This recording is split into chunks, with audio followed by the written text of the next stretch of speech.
All right, welcome to part 4. We are in the rainforest, but it's not tropical. It's a little squishy out here. So the hot glue gun that I bought yesterday ended up being a piece of garbage, and I ordered hopefully a decent one on Amazon. So we're going to dial that in. We're going to clean up this solder gun. So I got to unplug its power. I don't know that I necessarily like the one-handed solder gun. It's probably good or great, if you will, for stationary objects. But for soldering two wires together, it's kind of horrible. Damn, it's cold out here. It's 54. So let's jack this up. Yeah. So the goal today is to get the new hot glue gun dialed in, clean up the solder gun. I'm going to start putting the chassis back together. Want to see what the motor blocks look like behind the gold side frames and make a decision if I need to paint everything on the motor blocks. I broke my rule yesterday and just left without cleaning up, so it's kind of a mess in here. So I got a lot of crap to do. All right, the chassis is back together, the weight's back installed. I do have a bunch of these pill bottles, so I just, labeled stuff. Chassis, side frames, done with those. Couplers, done with those. These are the Datum Precision couplers that I get from, what's his face? I'll put it down in here somewhere. Sorry. Anyway, I think the side frames look fine on there, covering up everything. I don't really think that I need to necessarily paint the motor blocks. Speaking of the motor blocks, I do take everything out that's factory. So these are actually hardwired to the RailPro board. That's the original wire there, that little brown one, and then I just lengthen them. Those are right to the motors. I see no point of going through more unnecessary electronics. So out of curiosity, I'm going to slap some body parts on here so we can look at it. Oh yeah. This is going to be some wicked awesome badassery. So anyway, that's my squirrel moment. I just wanted to see it because, it's cool, So, anyway, back to the real work. Well, I'm a stickler for testing things as I go because I don't like to take things apart after the fact. So, something's going on with one of these motor blocks. And here's what I mean by it. I've just got it hooked up to straight up power here. So turn this on. You can watch the strain.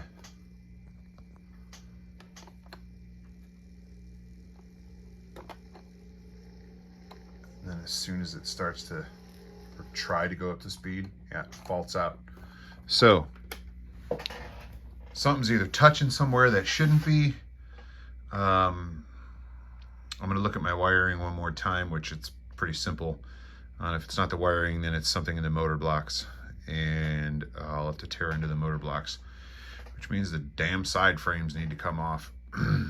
So, yeah, we'll see if we can't figure it out.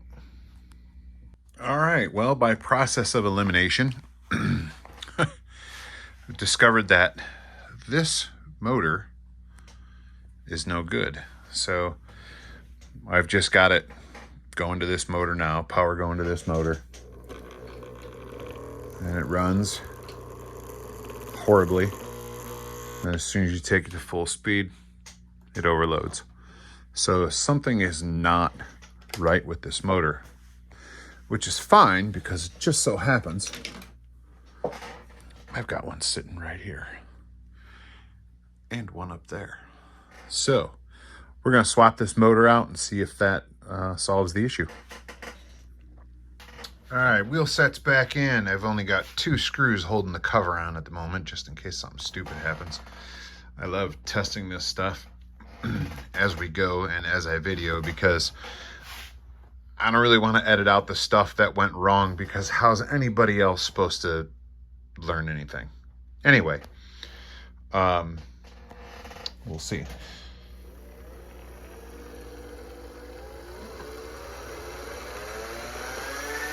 All right, that is 100% on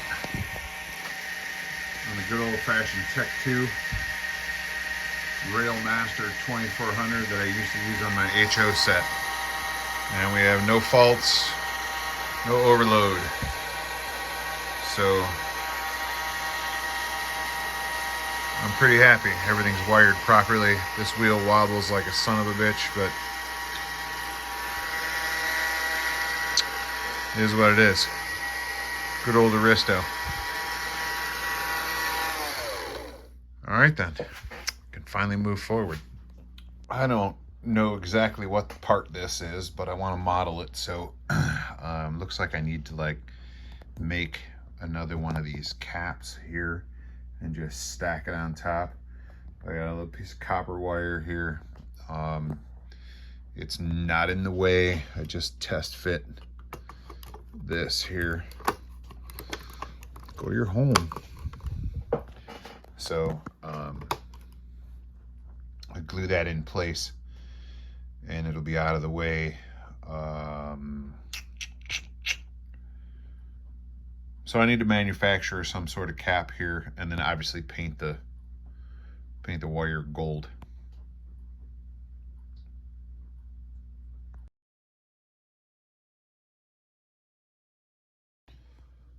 All right, so the chassis is essentially done. Just have a plug to plug in the motors right there.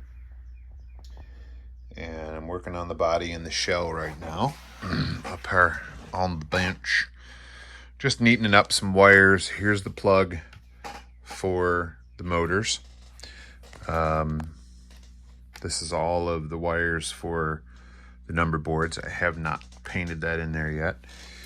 These are wires for the rear lights. So these are all the function wires for the Rail Pro board. The Rail Pro board is mounted obviously upside down because it'll be right side up when we flip it over. And I decided to use the actual cardboard box that the speaker came in. So we'll see how that works. And there's the battery glued into place. Everything's tucked up and in and out of the way. So I say we apply some power to this thing and see how it sounds. All right, so I've got them labeled in here as the GM50 there on the left. The one on the right that says no name, that's the GP38. I don't know if you remember that video. So we'll select it here. And it's throwing a caution because I haven't done the motor speed thing yet. But let's see if we can fire it up.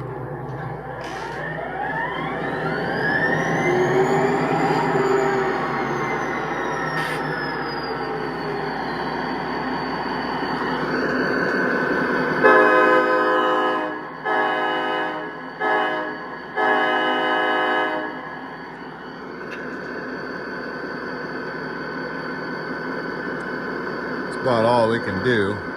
Horn, bell.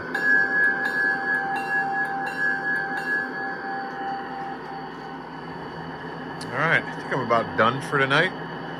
I'm gonna go spend some quality time with my wife. Keep up with the relations. Maybe have some relations. We'll see. So, part 5 will be doing the wiring on the front end of this thing and getting the headlights in and number boards and all that stuff. So, I don't have anything to do after work tomorrow, so yeehaw.